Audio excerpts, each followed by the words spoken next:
ngadenge surga teh jika orang di bulan Ramadan ngadenge channel Elizabeth keur tarik-tarik nalar keur tarik-tarik haus ngadenge channel Elizabeth atau goyobot jangan tarik-tarik haus tarik-tarik lapar ngadenge carita goyobot namanya tah gambaran kita teh ngaranna teh naon tah keur haus ngadenge goyobot dina asa-asa aya dina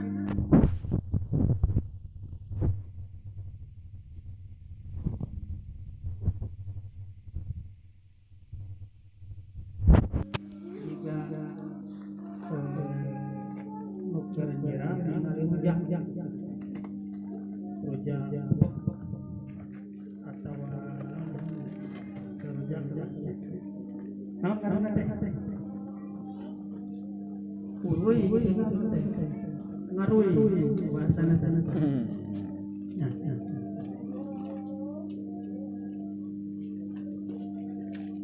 Pernahkah kita tergila-gila dengan surga seperti nuker sawah kertarik-tarik haus kertarik-tarik lapar ngadenge dongeng channel Elizabeth atau goyobot atau non seger-seger lah sehingga seakan-akan surga itu berada di pelupuk mata kita hingga gemilau dunia pun redup di matamu. Jadi lamun jalma geus tergila-gila dengan surga dunia teh weuh nanaonahan lah terlalu kecil hingga senyum senantiasa menyertai detik-detik hingga tidak ada satupun peluh bersama hari-hari. Jadi ketika seseorang tergila-gila dengan surga tidak ada keluh kesah, yang ada adalah happy. Pernahkah surga seakan nyata di matamu hingga masalah duniamu kau rasakan terlalu kecil hingga pundakmu terlalu besar untuk pikul beban hingga tenagamu terlalu besar untuk selesaikan tugasmu. Jadi urusan-urusan dunia itu ketika seseorang tergila-gila dengan bapak-bapak pernah tengah bayangkan bidadari surga. Kebayang bidadari surga tiga kumaha? Kebayang. Pernah kapita bidadari surga sehingga wanita yang paling cantik di Indonesia dan di dunia. Soalnya hari-hari dia ternyata cantik sangat terlambat.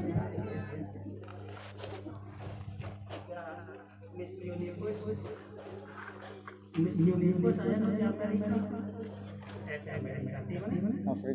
Afrika. Allah. Miss Universe anak Afrika juga Bangladesh Nah, siapa wanita yang tercantik di Indonesia? Saha? Oh, Mama Abi. Nah, ketika seseorang tergila-gila dengan bidadari surga, sehingga wanita yang ada di dunia ini menjadi tidak menarik. Jadi Raisa melewat lah. Raisa sakit apa? Lewat. Sehingga apa? Karena dia lebih tertarik dengan bidadari yang ada di surga. Maksudnya apa, ibu bapak sekalian? Maksudnya kesini bahwa innama amwalukum wa auladukum fitnah. Tiada lain harta kalian dan anak kalian adalah fitnah. Fitnah itu apa? Fitnah itu ujian. Fitnah itu cobaan.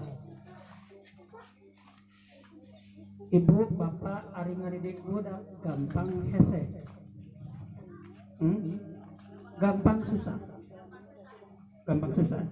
Sakampung gampang, sakampung susah. Loba gampangna loba susahna. Kumaha kondisi itu namanya. Kumaha duit juga nanti. Lamun keur loba duit mah happy. Mun keur teu boga duit pada rungsing. Nah, mendidik anak itu teu gampang. Mendidik anak itu berat. Makanya anak itu, karena anak itu adalah fitnah. Anak itu adalah cobaan. Bayangkan Pak, si sejak lahir ya, borojo timiti kandungan, si ibu ngandung 9 bulan itu sudah mulai terganggu. Si bapak sarwa itu terganggu ketika lahir, demikian. Kemudian mendidik semakin gede, semakin ari beki gede, budak beki gampang, beki hese. Ternyata itu tidak mudah untuk mendidik anak-anak kita. Nah, makanya tidak sedikit gitu ya, tidak jarang ada orang yang stres, orang depresi gara-gara mendidik anaknya. Ada yang sampai menyiksa anaknya saking stresnya. Karena kan di YouTube anaknya disiksa, sampai ada anaknya yang dibunuh kuinuna. Saking naon, saking ku ngarasa aral, ngarasa putus asa ya. Tapi setelah dia bunuh, maka dia menyesal. Satu ketika seorang bapak membeli mobil Honda Jazz. Mana? Honda Jazz. Waktu itu Honda Jazz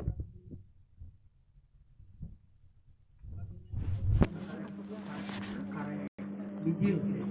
Mobil yang mewah itu waktu itu Honda Jazz. Nah, jangan ayahnya diparkir di garasi. Nah, kemudian sayanya masuk. Dia tidak tahu yang tapi senang menulis.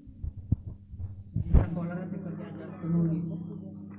Maka tanpa sepengetahuan orang tuanya, tanpa kontrol dari orang tuanya, anaknya itu menulis di mobil Honda Jazz kesayangan ayahnya. Kunaon nulisna ku batu. Ya, ada anak saya kan kunaon we gitu. Lain kupul. Akhirnya apa? Ngegores mobil kesayangannya itu. Ketika si bapak melihat ada tulisan di mobil Honda Jazz-nya itu, si bapak reuas. Ieu saha geus nulisan ieu.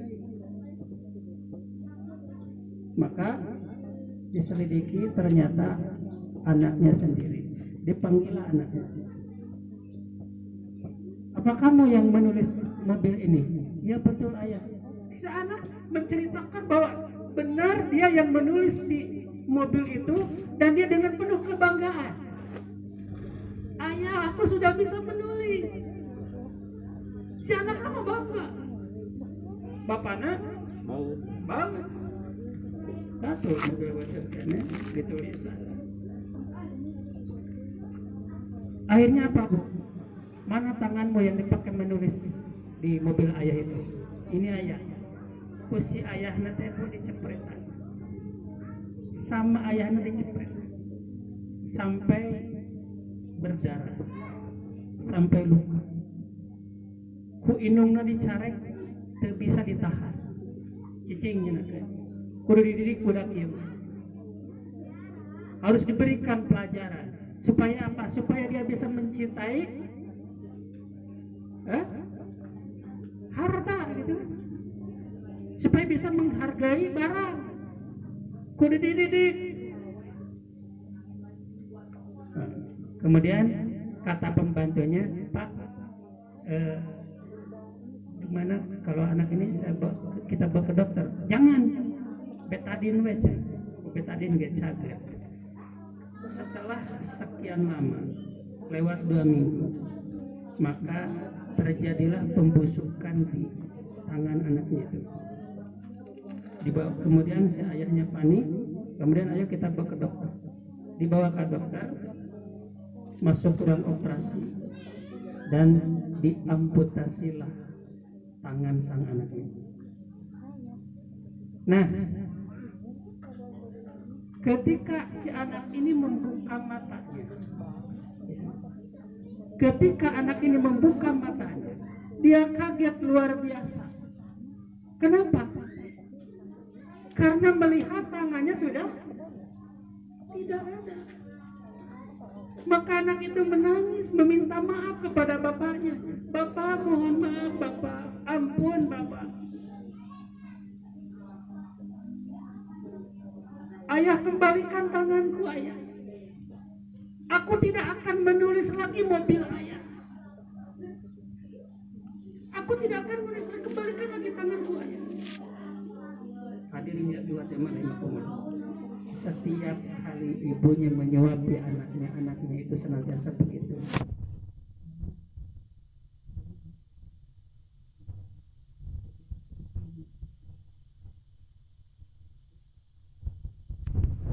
Seorang ibu sama seorang ayah mengembalikan tangan anak itu.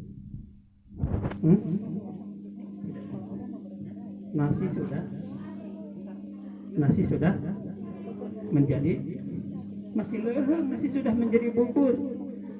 Ya. Masih leheng, kan bisa bubur mah dijadikan rasa stroberi gitu kan. Rasa naon? Dibikin varian rasa ari. Mahal mana leungeun budak jeung Honda Jazz. Apapun ketika kita emosi, kita tidak sadar ngepret budak.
jangan berharap terlalu berlebihan gitu.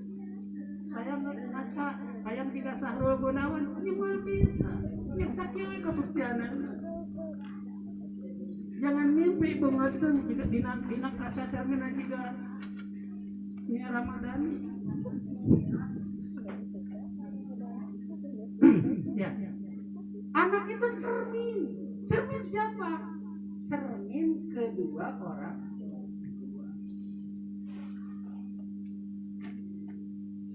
Ada satu ketika, satu festival apa namanya? Main peran. Festival main peran. Masing-masing anak dipanggil. Masing-masing anak dipanggil.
Bagi saya sangat mudah sekali.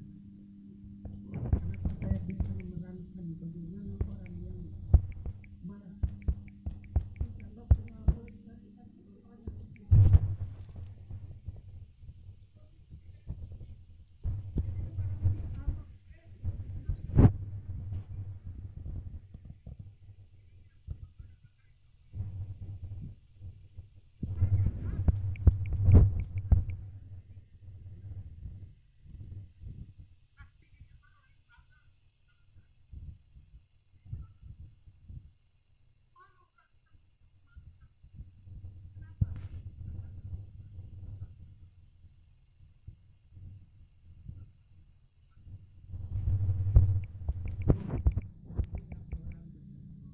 budak kurang itu budak kurang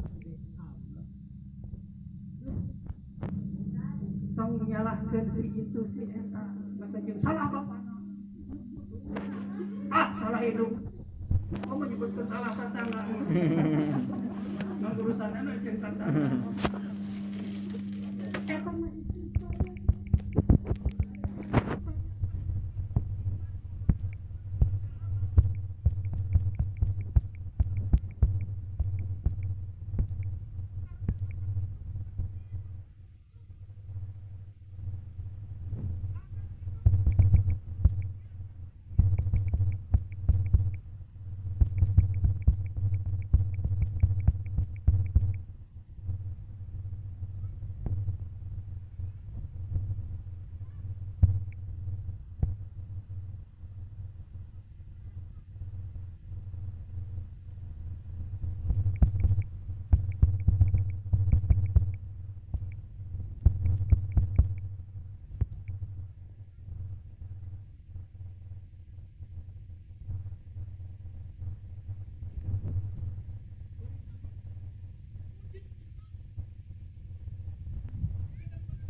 awas. Kenapa? Karena tidak ada batas.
Play Saiton. Boleh saya tahu nih.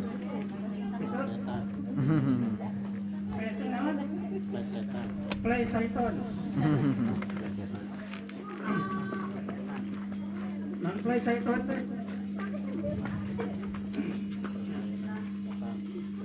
Pambalikan PR. Ketika sang ayah pulang ke rumah semawa PR. Apa yang terjadi? Ada jadi tarik. Apa yang terjadi? Anaknya marah luar biasa. Anaknya marah luar biasa. Ketika bapaknya buka baju, kemudian buka senjata, ya bapaknya aparat, buka senjata. Senjata itu diambil oleh anaknya dan ditembakkan ke kepala bapaknya dalam jarak yang begitu dekat. Apa yang terjadi? Bapaknya meninggal di tangan malaikat Israel atau di tangan Buddha. Tadi tangan malaikat Israel itu mau nganu wasilana ditembak ke Buddha. Di tangan anak. Nah, pertanyaan kita itu nah.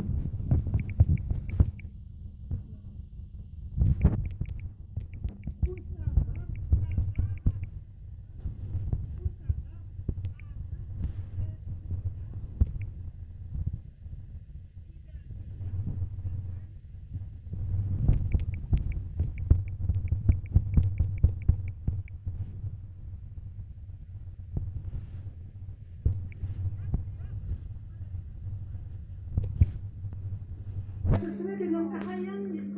Kusababna setiap keinginan anak yang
beras anu sabaraha pantong.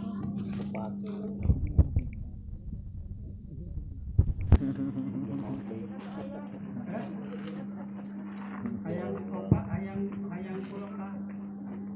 Apa yang terjadi? Daku sahabatnya sayang kepada istrinya pambelikeun. Walaupun belaan ngirim. Pak hayang TV anu sabaraha 40. Ameh jika di studio di mana? Sabaraha 100 pambelikeun ngaju. Pak hayang meuli Magicom. Anu Magicom teh yeuh Magicom na teh. Jadi geus teu kudu ngisikan. Hayang. Hayang Magicom. Anu otomatis bisa nyanggu sorangan. Bahkan bisa ngeladangan sorangan.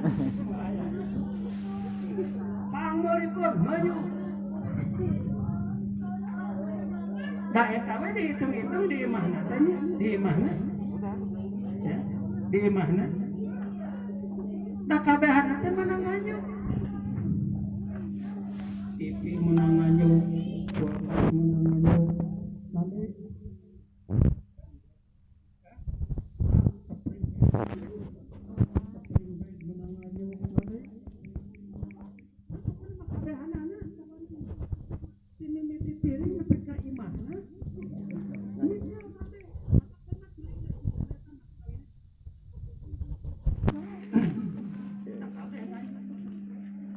tidak setiap keinginan kita harus dipenuhi.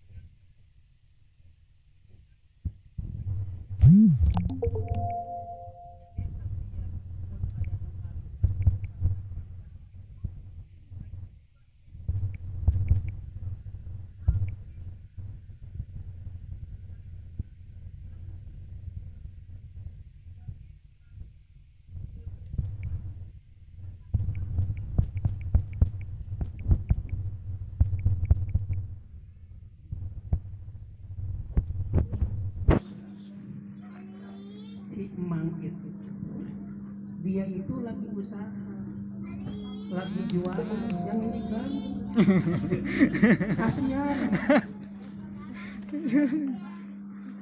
kasihan jangan diganggu, jangan dipanggil dan nurut pas saya si emang ngaliwat kasihannya jangan dipanggil kasihan si emang jangan dipanggil. Alhamdulillah nurut. Terus apa? Anak kita itu cerdas. Lamun rek kaonang, budak pasti semangat. Nah, lamun urang rek ide kaonangan, budak pasti hayang ngilu. Semangat. Nah. Hah? Aya es krim. Aya apa? Aya naon deui? Hah? Kebitaan pusat mah budak mah. Aya naon sih? Barangkali ada yang pernah punya pengalaman. Aya naon? Aya tukang dagang. Tukang dagang mainan. So. Lamun ibu geus dangdang, geus daya, geus boga baju alus, geus make baju alus, tuluy budak hayang beuli mobilan, ngadat. Dipangbalikeun moal. Dipanggalihkan moal itu semua bisa ngirim semua bisa datang main setan sekiri itu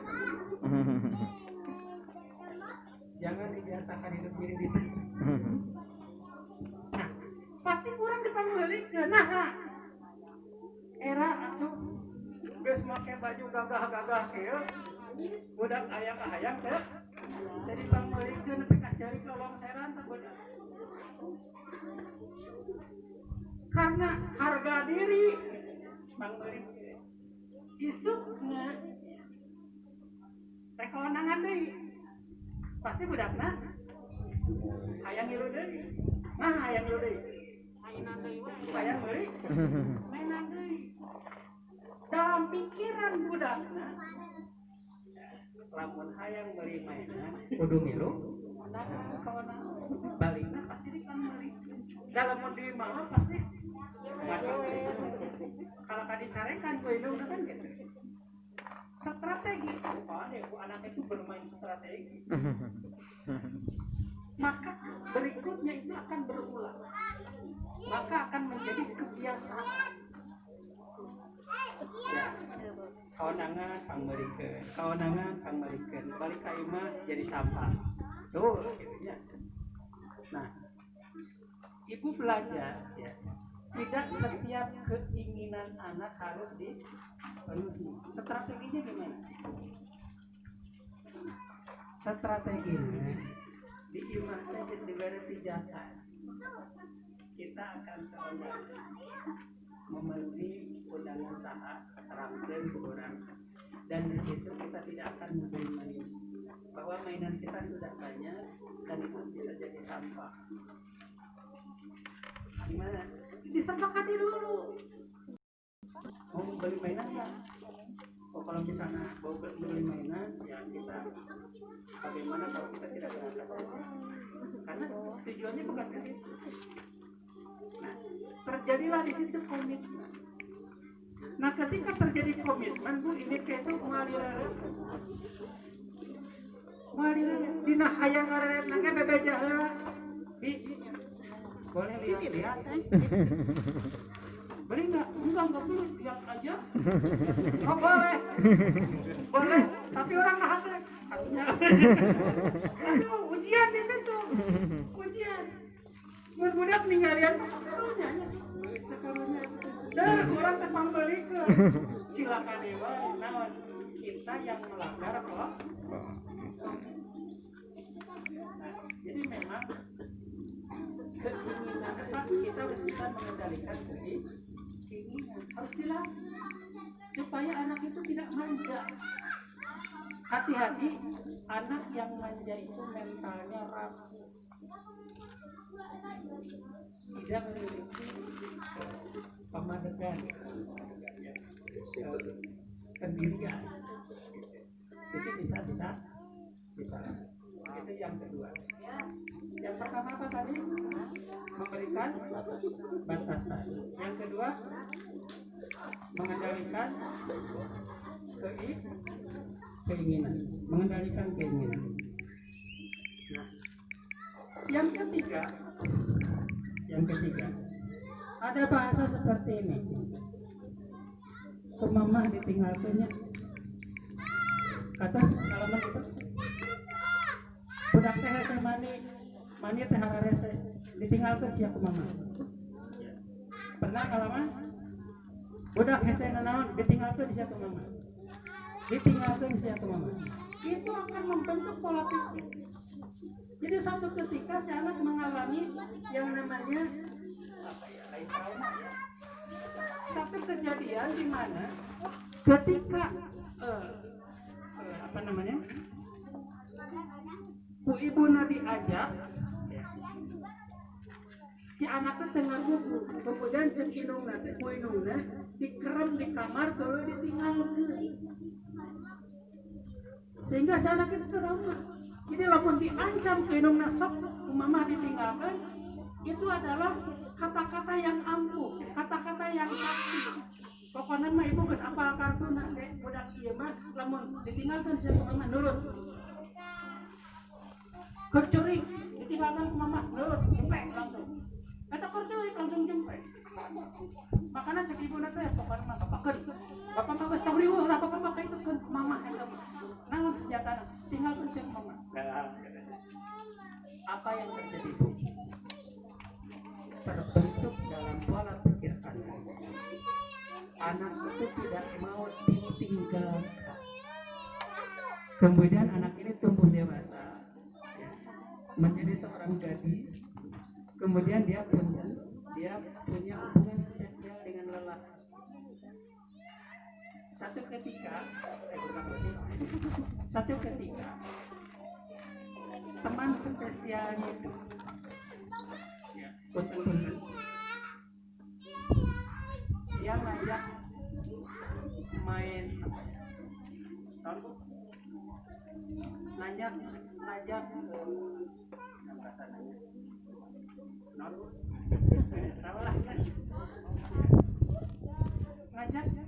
melakukan hubungan biologis. Maka tentu saja dia seorang wanita muslimah dan beriman, dia menolak. Itu dosa. Tapi ternyata sang lelakinya tahu kartu anak itu. Apa kata dia?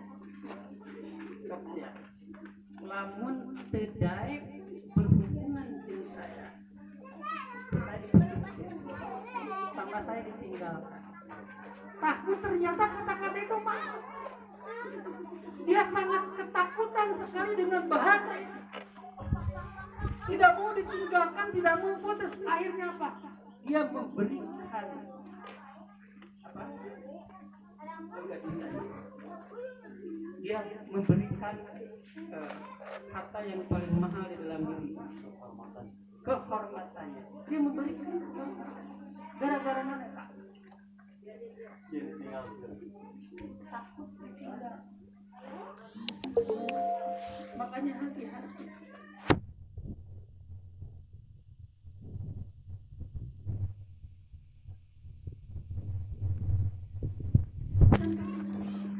Tetapi nanti suatu saat anak itu tumbuh dewasa, maka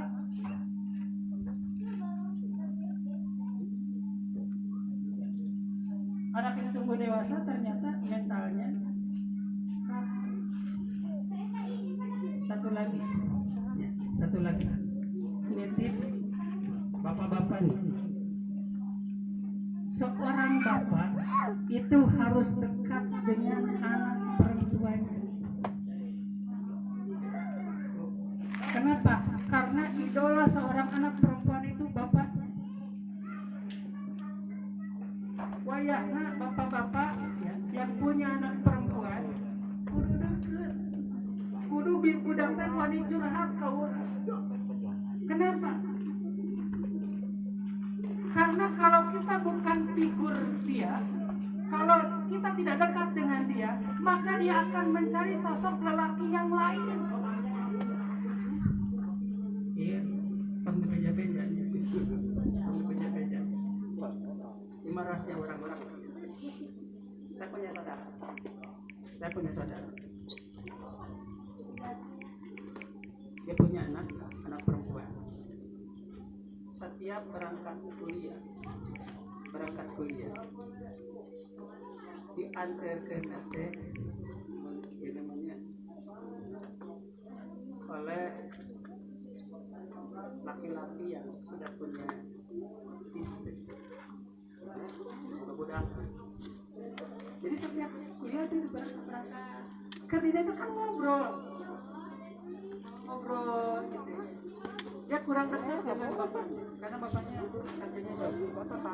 Pulang sebulan sekali, paling dia seminggu sekali. Ngobrol apa yang terjadi bu? Lama kelamaan anak itu nyaman. Dia menemukan sosok laki-laki yang bisa melindungi dirinya, sehingga diantar-antar ke Aceh. Akhirnya nyaman, akhirnya naon, tumbuhlah di situ benih-benih cinta. Benih-benih cinta. Akhirnya kelepek-kelepek lagi. Kelepek-kelepek, apa yang terjadi? Akhirnya dia ingin menikah itu dengan itu. Tentu saja orang tua mana yang tidak setuju, orang tua mana yang setuju, pasti orang tua tidak setuju. Tapi budak-budak akhirnya menikahlah dengan dia menceraikan istri yang lama, jadi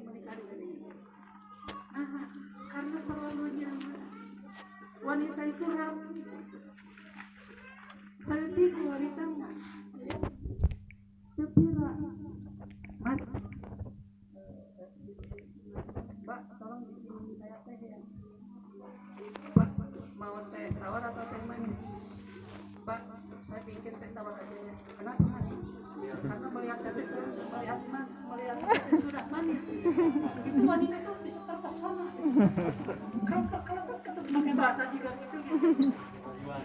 Wanita itu sangat rapuh, makanya sang ayah titip ya, harus dekat dengan anak perempuan begitu. Karena saya katakan tadi, ketika kita tidak dekat maka dia akan mencari lelaki yang spesial yang bisa menjadi pelindung bagi dirinya. Ibu bapak ikhwati iman rahimakumullah, barangkali itu yang bisa saya sampaikan sedikit tentang parenting ya, bagaimana pola asuh terhadap anak kita. Mudah-mudahan ada manfaatnya, yang sebetulnya kalau materi parenting itu memang sangat banyak dan sangat luas ya. Kita belajar bagaimana untuk mengasuh, bagaimana untuk mendidik anak-anak kita, mudah-mudahan bisa mendidik anak-anak kita supaya lebih baik, karena kita pernah punya pengalaman di masa lalu seperti apa. Oleh karena itu kita harus memberikan yang terbaik buat anak kita supaya kemudian hari anak-anak kita tumbuh dengan baik. Barangkali itu aku lupa. Wassalamualaikum warahmatullahi wabarakatuh.